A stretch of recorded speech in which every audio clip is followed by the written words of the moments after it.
नमस्कार दोस्तों। तो आज मैं आपको सुनाने चल रही हूँ सुभद्रा कुमारी चौहान जी के द्वारा लिखी गई कहानी कदम्ब के फूल। भौजी लो मैं लाया। सच ले आए? कहाँ मिले? अरे बड़ी मुश्किल से ला पाया भौजी। तुम मजदूरी ले लेना। क्या दोगी? तुम जो मांगो। पर मेरी मांगी हुई चीज मुझे दे भी सकोगी? क्यों ना दे सकूंगी। तुम मेरी वस्तु मेरे लिए ला सकते हो तो क्या मैं तुम्हारी वस्तु तुम्हें नहीं दे सकती? नहीं भौजी, ना दे सकूंगी। क्यों नाहक कहती हो? अब तुम ही ना लेना चाहो तो बात दूसरी है, पर मैंने तो कह दिया कि तुम जो मांगोगे मैं वही दूंगी। अच्छा अभी जाने दो, समय आने पर मांग लूंगा। कहते हुए मोहन ने अपने घर की राह ली। दूर से आते हुए भामा की सास ने मोहन को कुछ दोनों में लिए हुए घर के भीतर जाते हुए देखा था, किंतु वह ज्यों ही नजदीक पहुंची, मोहन दूसरे रास्ते से अपने घर की तरफ जा चुका था। वे मोहन से कुछ पूछ ना सकी, पर उन्होंने यह अपनी आंखों से देखा था कि मोहन कुछ दोने में लाया है, किंतु क्या लाया यह वे ना जान सकी। घर आते ही उन्होंने बहू से पूछा, मोहन दोने में क्या लाया था? भामा मन ही मन मुस्कुराई और बोली, मिठाई। बुढ़िया क्रोध से तिलमिला उठी, बोली, इतना खाती है, दिन भर बकरी की तरह मुंह चलता ही रहता है, फिर भी पेट नहीं भरता। बाजार से भी मिठाई मंगा मंगा कर खाती है। अभी मैं ना देखती तो क्या तू बतलाती? भामा मुस्कुराते हुए, तो बतलाती क्यों? कुछ बतलाने के लिए थोड़ी ही मंगवाई थी। क्यों? क्या घर क्या मैं घर में कोई चीज ही नहीं हूँ? तेरे लिए तो मिठाई के लिए पैसे हैं। मैं 4 पैसे दान दक्षिणा के लिए भी मांगू तो सदा मुंह से नहीं निकलती है। तेरा आदमी है तो मेरा भी बेटा है। क्या उसकी कमाई में मेरा कोई हक नहीं है? मुझे तो 2 बार सूखी रोटी छोड़कर कुछ भी नसीब नहीं होता। और तू मिठाई मंगा मंगा के खाए। कर ले जितना तेरा जी चाहे। भगवान तो ऊपर से देख रहा है। वह तो सजा देगा ही। भामा मुस्कुराते हुए, क्यों कोस रही हो माँ जी? मिठाई एक दिन खा ली ही तो ही क्या हो गया? अभी रखी है, तुम भी ले लेना। चल रहने दे। अब इन मीठे पुचकारों से किसी और को बहकाना। मैं तेरे हाल सब जानती हूँ। तू समझती होगी कि तू जो कुछ करती है वह कोई नहीं जानता। मैं तेरी नस नस से पहचानती हूँ। दुनिया में बहुत सी औरतें देखी हैं, पर सब तेरे तले तले। मुस्कुराते हुए, सब मेरे तले तले ना रहेंगी तो क्या करेंगी? मेरी बराबरी कर लेना मामूली बात थोड़ी है। मैं ऐसी वैसी थोड़ी ही हूँ। चल चल, बहुत बड़प्पन ना बघार, नहीं तो सब बड़प्पन निकाल दूंगी। भामा अब कुछ चिढ़ गई। बोली, बड़प्पन कैसे निकालोगी माँ जी? क्या मारोगी? माँ जी को और भी क्रोध आ गया और बोली, मारूंगी भी तो मुझे कौन रोक लेगा? मैं गंगा को मार सकती हूँ तो क्या तुझे मारने में मेरा कोई हाथ पकड़ लेगा? मारो, देखो कैसे मारती हो। मुझे वह बहू ना समझ लेना जो सास की मार चुपचाप सह लेती है। तो क्या तू भी मुझे मारोगी? बाप रे बाप, इसने तो घड़ी में मेरा पानी उतार दिया। मुझे मारने को कहती है। आने दे गंगा को। मैं कहती हूँ कि भाई तेरी स्त्री की मार सहकर अब मैं घर में ना रह सकूंगी। मुझे अलग झोपड़ा डाल दे। मैं वहीं पड़ी रहूंगी।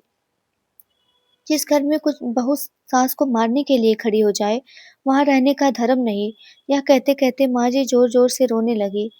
भामा ने देखा कि बात बहुत बिगड़ गई, अतः वह बोली, तुम्हें मारने को तो नहीं कहा माँ जी, क्यों झूठ मूठ कहती हो?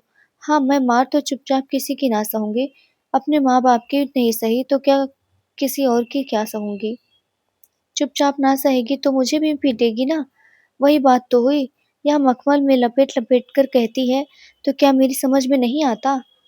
माँ जी के जोर जोर से रोने के कारण आसपास की कई स्त्रियां इकट्ठा हो गई। कई भामा की तरफ सहानुभूत रखने वाली थी, कई माँ जी की तरफ। पर इस समय माँ जी को फूट फूट कर रोते देख सबने भामा को ही भला बुरा कहा। सब माँ जी को घेर कर बैठ गई। भामा अपराधिनी की तरह घर के भीतर चली गई। भामा ने सुना माँ जी आसपास बैठी हुई स्त्रियों से कह रही थी, आप तो दोना भर भर कर मिठाई मगा मगा कर खाती है, और मैंने कभी उसके लिए पैसे धेले की चीज के लिए भी कहा तो फौरन ही टका सा जवाब दे देती है। कहती है पैसा ही नहीं है, इसके नाम से पैसे आ जाते हैं, मेरे नाम से कंगाली छा जाती है। किसी भी चीज के लिए तरस तरस के मांग के जीभ घिस जाती है। कभी जी में आया तो ला दिया, नहीं तो कुत्ते की तरह भूखा करो। यह मेरा इस घर में हाल है। आज भी दोना भर मिठाई मंगवाई है। मैंने जरा ही पूछा तो मुझे मारने के लिए खड़ी हो गई। कहती है मेरे आदमी की कमाई है, खाती हूँ। किसी के बाप का खाती हूँ क्या? उसका आदमी है तो मेरा भी बेटा है, उसका 12 आने का हक है, तो मेरा भी 4 आने का तो होगा। पड़ोस की एक दूसरी बुढ़िया बोली, राम राम, यही पढ़ी लिखी होशियार है। पढ़ी लिखी है तो क्या हुआ, अकल तो कौड़े के बराबर नहीं है। तुमने भी 9 महीने पेट में रखा बहन, तुम्हारा तो 16 आने हक है। बहू को बेटा माँ के लिए लौंडी बनाकर लाता है, या तुम्हारे पैर दबाने और तुम्हारी सेवा करने के लिए है। हमारा नंदन तो अब तक बहू मेरे पैर नहीं दबा लेती, तो उसे अपनी कोठरी के अंदर ही नहीं आने देता। अपना ही माल खोटा हो तो परखने वाले क्या दोष। बहन, बेटा ही सपूत होता तो बहू आज मुझे मारने दौड़ती। गंगा प्रसाद गांव की प्राइमरी पाठशाला के दूसरे मास्टर की जगह के लिए उम्मीदवार थे। 17.5 रुपए माहवार की जगह के लिए बेचारे दिन भर दौड़ धूप करते। इससे मिल उससे मिल ना जाने किसकी किसकी खुशामद करनी पड़ती थी। फिर भी नौकरी पाने की उन्हें बहुत ही कम उम्मीद थी। उधर वे कई मास से बेकार बैठे थे। मामा के पास कुछ जेवर थे, हर माह गिरवी रखे जाते थे और किसी प्रकार काट कसर करके घर का खर्चा चल जाता था। मामा पैसों को दांत तले दबाकर खर्च करती।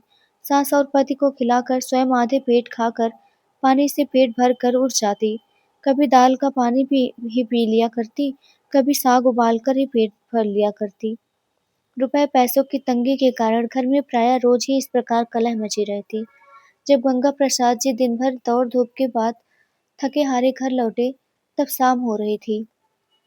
आंगन में उनकी माँ उदास बैठी थी। बेटे को देखा तो नीची आंख कर ली, कुछ बोली नहीं। गंगा प्रसाद अपनी माँ का बड़ा आदर करते थे, उनका बड़ा ख्याल करते थे। जिस बात से उन्हें जरा भी कष्ट होता, वह बात वे कभी ना करते थे। माँ को उदास देखकर वे माँ के पास जाकर बैठ गए। प्यार से माँ के गले में बाहें डाल दी और पूछा, क्यों माँ, आज उदास क्यों हो? क्या कुछ तबीयत खराब है? नहीं, अच्छी हूँ। कुछ तो हुआ है माँ, तू उदास है। अब माँ जी से ना रहा गया, फूट फूट कर रोने लगी। बोली, कुछ नहीं, मैं आदमी औरत में लड़ाई नहीं लगवाना चाहती, बस इतना ही कहती हूँ कि अब मैं इस घर में ना रह सकूंगी। मेरे लिए अलग झोपड़ी बनवा दे, वहीं पड़ी रहूंगी। जी में आवे तो खर्च भी देना, नहीं तो माँ के खा लूंगी। क्यों माँ, क्या कुछ झगड़ा हुआ है क्या? सच सच कहना, आज ही क्या? यह तो 300 दिन की बात है।